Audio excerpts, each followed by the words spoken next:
And it's my great honor to introduce to you the next Vice President of the United States of America, my good friend Mike Pence and his daughter Char.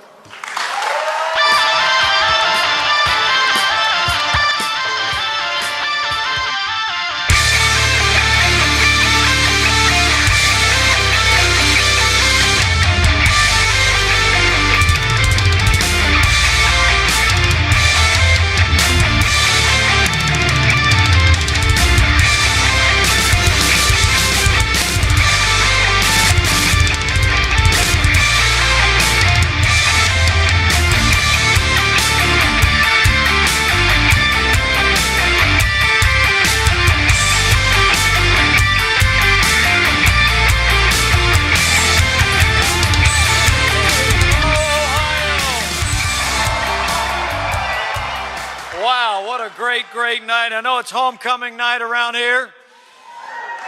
I couldn't be more excited to be with you with my daughter Charlotte at my side. Give it up for Congressman Bob Latta. He is a great conservative voice in our nation's capital. Congressman Jim Jordan, another great Ohio congressman who's with us here tonight. Mayor Neil McKinnon here in Rossford. I got to tell you, we've been traveling all across the Buckeye State. Strongsville, Amherst, Sandusky, Toledo. And I got a feeling when we win Ohio, we're going to win all the way to the White House.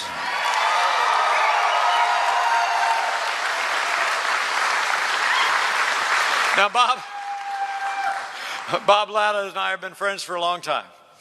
And he knows me well enough to know that despite those kind and gracious words, the introduction I prefer is just a little bit shorter. I'm a Christian, a conservative, and a Republican in that order. And I got to tell you, I joined this campaign in a heartbeat because you have nominated a man for president who never quits, who never backs down. He is a fighter. He is a winner. And until very recently, it seemed like he was out there fighting all on his own. But now this movement is coming together. This party is coming together. Ohio's coming together. And we're going to elect Donald Trump as the next president of the United States of America.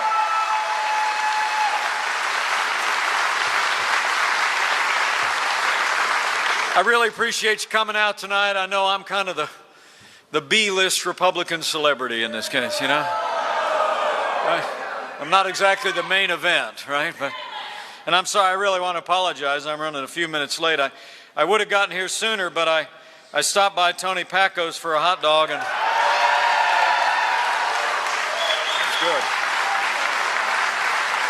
But I stopped by Tony Packo's for a hot dog, and Tim Kaine called and interrupted me 5 or 6 times while I was trying to eat that thing.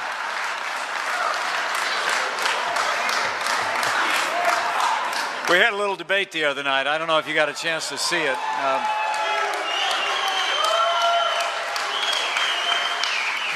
You know, some people think I won that debate.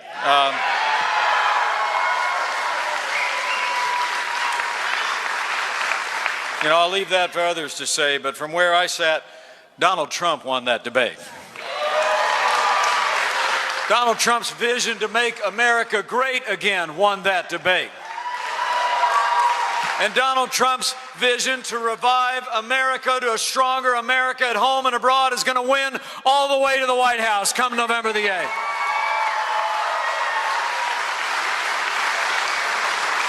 You know, people ask me a lot of, you know, I've gotten to know Donald Trump over the last few months. People will say to me, what is it about Donald Trump?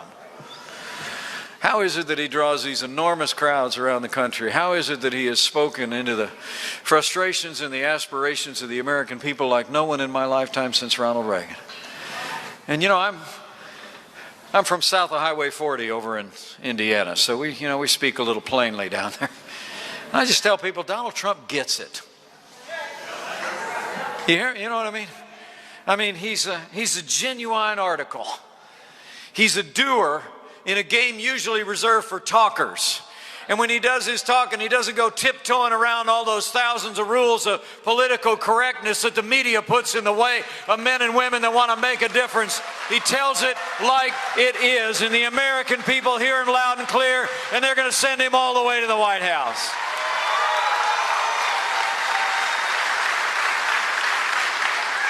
The funny thing is, the party in power seems just helpless to figure this guy out. And of course, I'm talking about the media, right? I mean, really and truly, it's kind of fun to watch sometimes. I mean, I get something in the mornings, I just like turn on the television with a stick. You know what I mean? I don't know what they're going to be talking about any given day of the week, you know? And invariably they'll say, this time we got him, right? This time we found there's another tweet that come out or something. This time we got another thing, another issue that's come forward. Then they turn on the television the next morning and Donald Trump is still standing stronger than ever before and fighting for the American people. And he is going to fight all the way to the White House.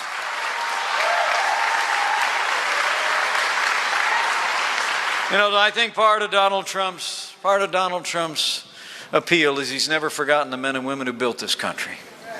He comes from a family of builders.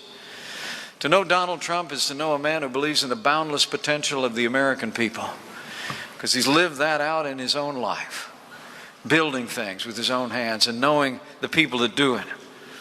He's never forgotten the men and women who work with their hands, who grow our food, who build our roads and bridges and our great buildings, who tend to our sick, who teach our kids. And I'll promise you this, Donald Trump will never forget or fail to support the men and women who serve on the thin blue line of law enforcement at every level in this nation.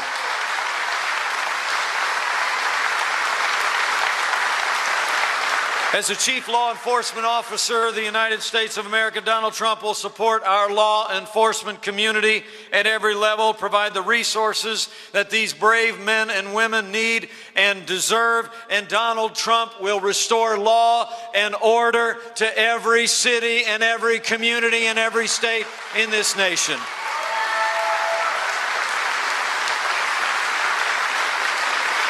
You know, that's probably why Donald Trump has been endorsed by the largest police officers union in the United States of America, 330,000 strong. The Fraternal Order of Police said Donald Trump should be the next president of the United States. You know, before I move on, we got a lot of law enforcement personnel with us here today. Would you mind just taking a minute, maybe turn around, catch a look at one of these brave men and women? Let's just show them how much we appreciate the job that they do protecting our families each and every day.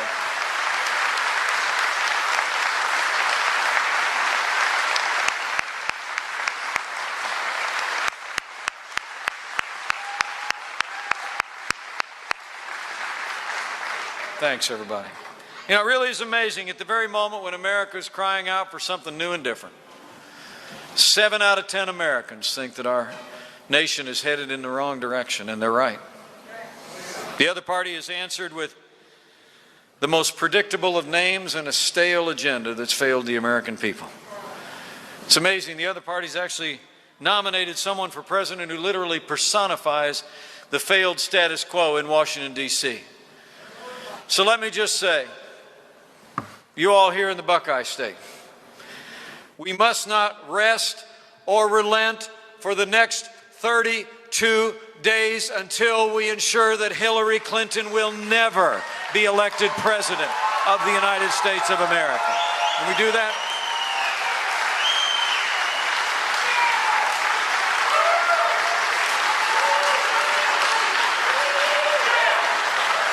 Because despite the avalanche of insults coming out of the other campaign, you see that in that debate the other night? That was quite a moment. After my counterpart in the other party laid down all of his memorized lines about this and that and the other, then he said, "You're running an insult-driven campaign." I had to turn to him and say, "Well, now hold on a second." I said, "Your candidate said that half of Donald Trump's supporters, millions of Americans who believe we can have a stronger America at home and abroad, we can end illegal immigration, we can establish law and order, get this economy moving again. We're a basket of deplorables, irredeemable and not America." You know, you cannot lead people you loathe. When Donald Trump becomes president of the United States, we'll have a president who respects all the American people and will fight for all of the American people for a safer and more prosperous future.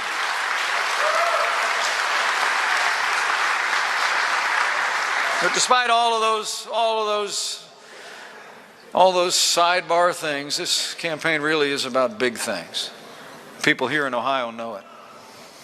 I heard it all day. That people know that this campaign and the decision that we face in 32 days is really about security. It's about prosperity. It's about the highest court in the land, and it's about maintaining the highest standards of integrity in the highest office in the land. Let's start with security. Despite traveling millions of miles as our Secretary of State, the world is more dangerous today than the day that Hillary Clinton and Barack Obama took over America's foreign policy. Our allies are less secure, our enemies are more emboldened. It's extraordinary to think of it. Barack Obama and Hillary Clinton have literally weakened America's place in the world. You need look no further than the wider Middle East to see this strategy of leading from behind, moving red lines, feigning resets with Russia. The rise and rule and reign of ISIS are all a testament to the truth of history that weakness arouses evil. But as you leave here and tell your neighbors and friends, remember this, it was Hillary Clinton as Secretary of State who initiated the disastrous agreement with the radical mullahs in Iran. And I'll tell you, when I served with Bob Latta and Jim Jordan in the Congress, we put punishing sanctions on Iran. Iran is the leading state sponsor of terrorism in the world. We put punishing sanctions on them, and here was the deal. Those sanctions had never come off until Iran permanently abandoned its ambition to have a nuclear weapon. This administration and the deal Hillary Clinton started negotiated a deal that only delays their ambitions. It doesn't end them. They got $150 billion, and we're still, on the very day that the Iranians released 4 American hostages, this administration, with Hillary Clinton and Tim Kaine's support, delivered $400 million in cash in a ransom payment. You know, let me make you a promise. When Donald Trump is president of the United States of America, we won't be paying ransom to terrorist-sponsoring states. They'll be paying a price. They'll be paying a price if they threaten or detain or harm American citizens. It was Hillary Clinton, as Secretary of State, who failed to negotiate a new status of forces agreement in Iraq. You know, I served in the Congress. I traveled downrange every year for 10 years to visit our soldiers. I saw the sacrifices through the hard years, 2005 and 2006. I saw Hillary Clinton and her ilk in the Congress, people like Harry Reid saying that this war is lost and they just wanted to cut and run from Iraq. But our last president and the American soldier knew different. And they fought and they won and they secured Operation Iraqi Freedom by 2009 at great sacrifice. At great sacrifice. You know, before I move on, I know there's many men and women that have worn the uniform in the near term and in the long term. Since we're all standing, would you just mind, if you wore the uniform of the United States and served this country, would you slide your hand in the air so we can just thank you one more time?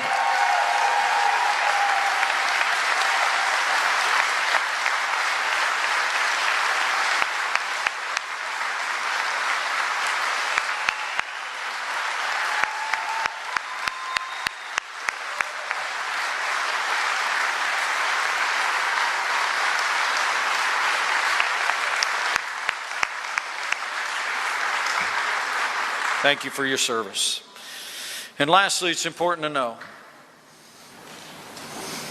it was Hillary Clinton and her State Department that left Americans in harm's way in Benghazi.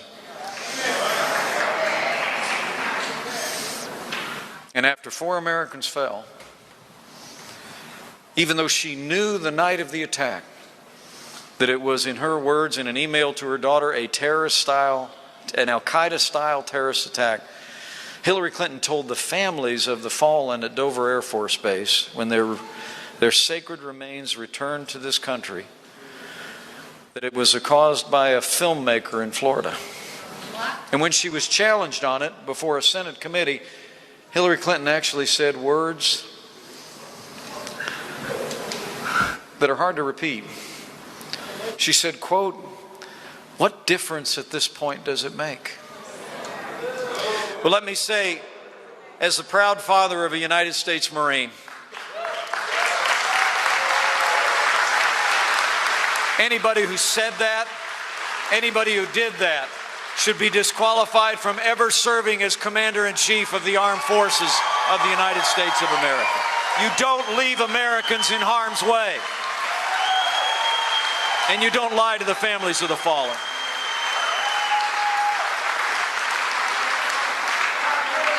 We cannot have 4 more years apologizing to our enemies and abandoning our friends. For the world to be safe, for the American people to be safe, America needs to be strong.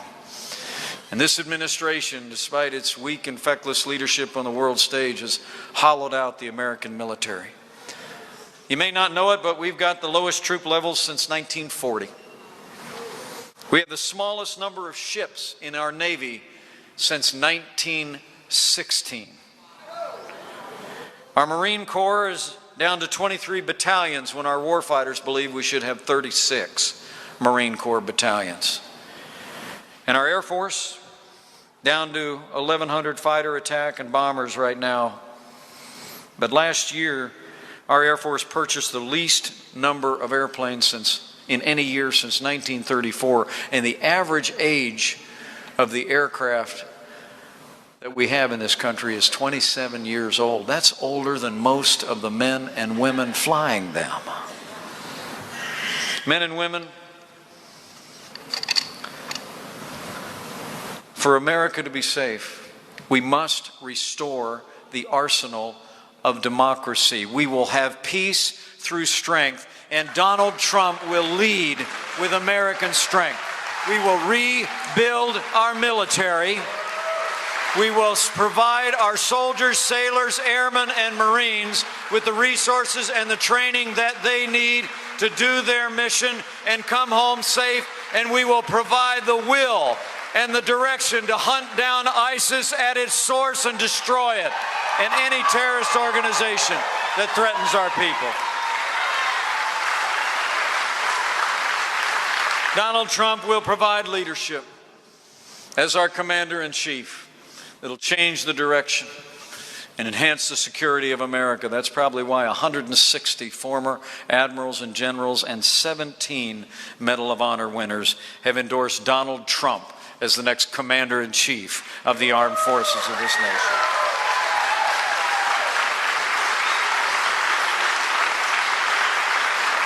So it's about security, but it's also about this economy.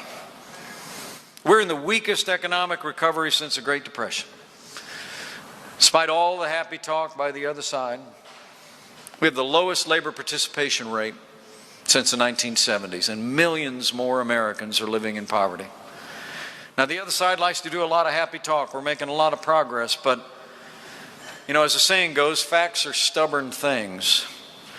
Some facts came out today. Unemployment went back up nationally, and the most powerful economy in the world only created 156,000 new jobs last month. Hillary Clinton's plan? More of the same. When you go tell your neighbors and friends, don't tell them that she's going to continue the same policies of this administration. She's going to give us more of the failed policies of this administration. Hillary Clinton and her running mate want to raise taxes by $1 trillion, increase spending by $2 trillion, expand more regulation, expand Obamacare, expand the war on coal, and continue to advance the kind of trade deals that put the American worker in the back seat. You know, the simple fact of the matter is, they tell us this economy is the best we can do. But I think we know here in Ohio, it's not the best we can do. It's just the best they can do. And when Donald Trump becomes president of the United States of America, we're going to put common sense, conservative principles into practice, and we're going to get this economy working for people all across Ohio and all across America. Donald Trump's got a plan. Donald Trump's got a plan. It looks a whole lot like what Ronald Reagan did in the 1980s. Frankly, it looks a whole lot like what John F. Kennedy did in the 1960s. And that is, we're going to start by letting the American people keep more of what they earn. We're going to cut taxes across the board for working families, small businesses, and family farms. We're going to get rid of death taxes once and for all, and we're going to lower business taxes so companies in Ohio can employ people in Ohio instead of shipping jobs overseas. And Donald Trump and I know that regulation is another form of taxation. So on day one of the Trump-Pence administration, Donald Trump is going to sign a moratorium on any new federal red tape, and he's going to repeal every single executive order that Barack Obama signed that's killing jobs and opportunities in this economy.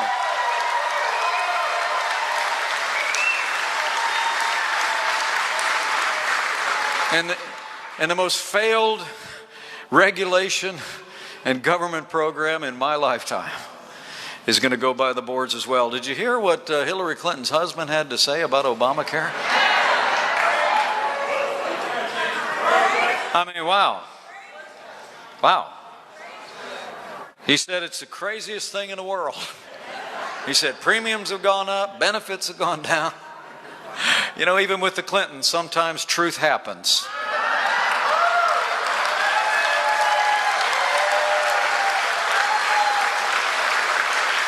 So I'm going to tell you, right after we get done cutting taxes and repealing regulations, we're going to repeal Obamacare, lock, stock, and barrel. And we're going to work with these great congressmen to do it. And when it comes to energy, I'll tell you what, we in the Hoosier State know what you all know here in Ohio. That one of the God-given blessings of this nation is our vast natural resources. So on day one of the Trump-Pence administration, we're going to end the war on coal once and for all. We're going to develop all the natural resources of our land, and we're going to fuel an American comeback with American energy. And lastly, when Donald Trump becomes negotiator in chief. You know where I'm going with this? Yeah, negotiator in chief. Kids, it's not in the Constitution. Yet. But with the man who did the art of the deal, and the art of the comeback is negotiating trade deals for America, the American worker is going to win again. We're going to have trade deals that work for the American economy. We're going to hold our trading partners accountable for the commitments that they make to the American people, and we're going to have deals that support American jobs and American growth. And lastly, let me say, you know, it's security, it's prosperity, but it's also about recognizing that with this administration, it seems like there's no aspect of our lives too small for them to want to plan. And there's no provision of the Constitution too large for them to ignore. I mean, we're about to elect a president for a 4-year term, but we need to remember that the next president will likely set the course and direction of the Supreme Court of the United States for the next 40 years. It's not just filling one vacancy from the untimely passing of the late and great Justice Antonin Scalia. There may be 2 and up to 3 appointments to the Supreme Court just in the next 4 years. So if you care about the Constitution, if you care about the sanctity of life,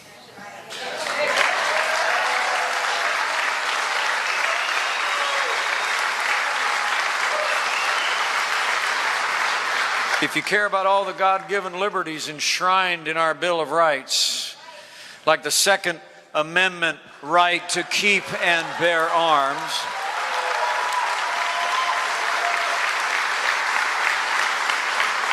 for the sake of our Constitution, for the sake of upholding the strong constitutional traditions of this nation, we must decide here and now that the next president making appointments to the Supreme Court of the United States will be President Donald Trump.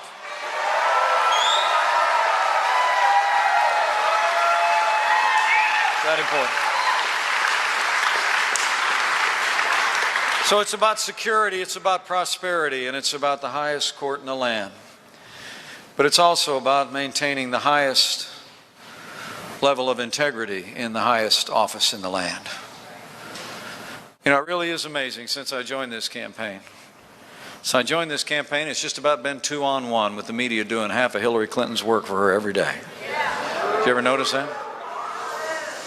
And it seems like the more information comes out, there's WikiLeaks released a whole new batch of emails today for your weekend enjoyment.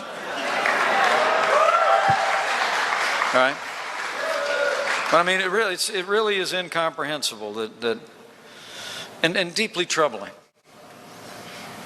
that while Hillary Clinton was Secretary of State of the United States of America in charge of all of our foreign policy, she had a private foundation taking foreign government contributions and contributions from wealthy foreigners. And at the same time, we found out, frankly, because the New York Times of all newspapers reported that she had a private server and some good investigative work. They managed to recover thousands of emails that now demonstrate a direct connection between major contributors to their private foundation and people that got on her calendar when she was Secretary of State. It was discovered that she had a private server. We learned that in the weeks that would follow that, when Congress began to make inquiries, she actually hired a firm to use high technology and have her staff use hammers to destroy nearly 18,000 emails.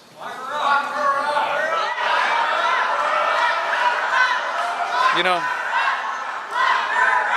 know, I'm old enough to remember a president who erased 18 and a half minutes of audio tape and they ran him out of Washington, D.C. And here we have Hillary Clinton. Hillary Clinton deleted nearly 18,000 emails that would give information about the relationship between those foreign donors to her foundation and her activity as our Secretary of State. In the time we have remaining, I mean, I don't want you to miss the homecoming football game or anything, so I'll just leave it there. So I'm going to say to you, for the sake of our security, for the sake of our prosperity, for the sake of the Supreme Court, but maybe most especially, to ensure that we have the highest level of integrity in the highest office in the land, we must ensure that Donald Trump is the next president of the United States.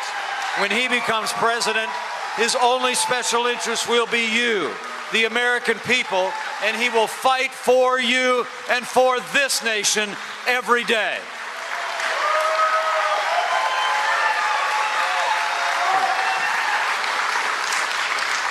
Well, I got to get back to Indiana.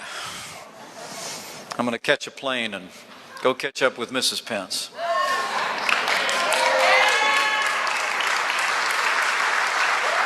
I'm traveling, as Bob told you, with my wonderful daughter, Charlotte. She's filling in. I got the B team tonight, but she's a great kid, just graduated college, and she has a job.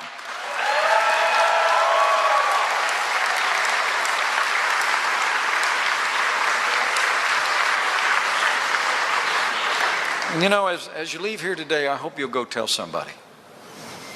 I really do. I mean, you know, the reason why it just seems like, you know, the media is just all on one side of this deal.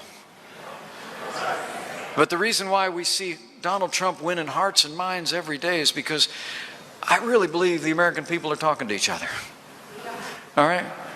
I mean, we're turning down the sound and we're picking up the phone, calling neighbors and friends across a backyard fence. We're stopping at places of worship and work.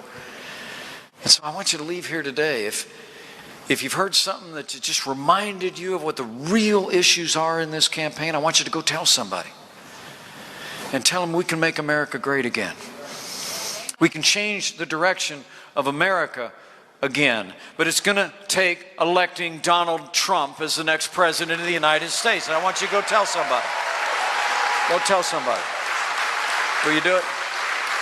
And when you tell them, I want you to tell them this. I mean, obviously, the things I just laid out, the big issues, I want you to tell them about the choice in this election. It's never been more never been more dramatic than anyone in my life. You know, sometimes over in Indiana, sometimes elections in my lifetime have been, you elect this one person and things will get this much better. You elect the other person, it'll only be about that much worse, right? Sometimes there's not a dime's worth of difference between your choices, it seems like. This isn't one of those times. I mean, this is a moment, men and women, I truly do believe, where we as Americans are either going to continue to go down the hill we've been on the last 7.5 years to a weaker America on the world stage, to a weaker American economy, walking away from the highest traditions in our Constitution and the highest standards in public life, or whether we're going to stop, plant our feet, and march back up the hill to a stronger America at home and abroad, more jobs, more opportunities, respecting our constitutional principles and our highest ideals. That's what this choice is. And I know the choice the American people are going to make. I really believe it. I'm feeling it everywhere I go. Donald Trump reminds me all the time. He says, every time we pull up to one of these massive crowds that come out for him, or the crowds that come out for me. Thank you. Thank you. Thank you. He'll look at me in the car before we get out and he'll say, remember, Mike, this isn't about me, it's not about you. He says, this is a movement. And the American people are going to make America great again. Yeah. But when you go out, last thing, really and truly, last thing for real, I want to tell you, I hope you go tell your neighbors and friends that choice I just described, that it's that dramatic. Because if you tell people, I honestly believe every cable television show in the world, every front page of every newspaper, every radio show, every website, doesn't matter a hill of beans to when you walk up to somebody who knows you, who trusts you, who knows your heart and your mind, and you tell them, here's how it's got to be. So you got to go tell somebody. And when you tell them the things I mentioned, tell them one more thing. And that is that in these divided times in our country, in these contentious times in America, that on this team, you have two people who will always believe that there is more that unites us in these United States of America than will ever divide us. Donald Trump and I believe that. And it has a lot to do with faith. Faith in the American dream. Donald Trump and I, when we met this summer, we spent a little time together, and we're a little different. Right? He's bigger than life, charismatic, very interesting. And, then there's me. But when we started talking, I started learning about his family, learning about my family, because this is a man who loves this country, who loves his family. And I found out that, his grandfather immigrated to this country, came through Ellis Island. My grandfather immigrated to this country from Ireland. His father was a self-made man, and he and his mom built everything that matters, a family and a business and a good name. And my father was the same. He built a little gas station business in a small town in Indiana. Didn't have 2 nickels to rub together when they started out. But they built a family, they built a success. Donald Trump and I were both raised to believe that to whom much is given, much will be required. So for him, that meant the kid from Queens went to Manhattan Island, right? And started building the big buildings.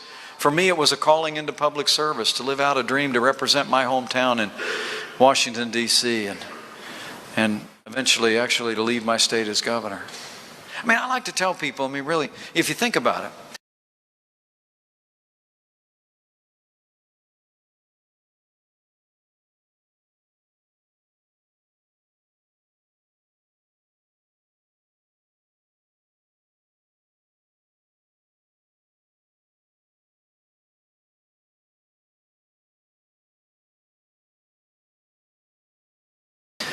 other than a whole lot of zeros, Donald Trump and I have a lot in common. And I mean a lot of zeros. And it's a belief in the American dream. And it's not a cliche for us. We lived it. We saw it. We grew up at the footstool of it.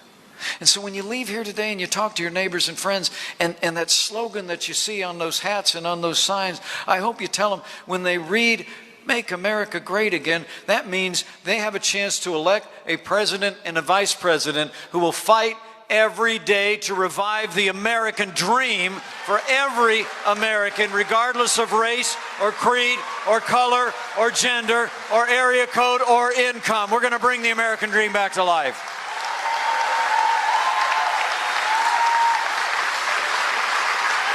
It's about faith in the American dream, but it's also about that other kind of faith. It's always been the foundation of American greatness. This shining city on a hill. This land of unimaginable prosperity and strength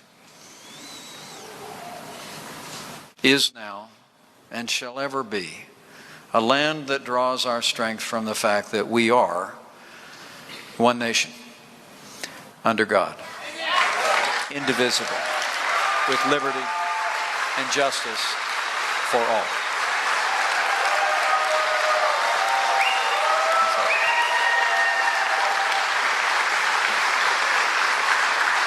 So we have a choice to make, Ohio, and Ohio is going to loom large. You people always play a big role in the national life. Everything is big about Ohio. And I'm just going to tell you, the next 32 days is another time for choosing. So let me lay it out for you one more time. Go tell your neighbors and friends. Here's what you tell them. Number one, if you want a president who will protect this nation, rebuild our military, restore the arsenal of democracy, renew our allies, and hunt down and destroy ISIS and any terrorist organization that threatens our people, if you want a president who will restore law and order to every city and every community in this nation and stand by law enforcement as they put their lives on the line for ours. And you tell them, if you want a president who will cut taxes, grow the economy, squeeze every nickel out of that bloated federal bureaucracy, and repeal Obamacare lock, stock, and barrel. And if you want a president who will secure our borders, build a wall, enforce the laws of this nation for the citizens of this nation, and end illegal immigration once and for all. And if you want a president who will upend the status quo in Washington, D.C., anybody doubt that? He will upend the status quo in Washington, D.C., and he will uphold the Constitution of the United States of America. Then I want you to tell your neighbors, here's the deal. You want all of that? You got one choice. And I just came here to this wonderful city in the great state of Ohio, here in Rossford. Go Bulldogs.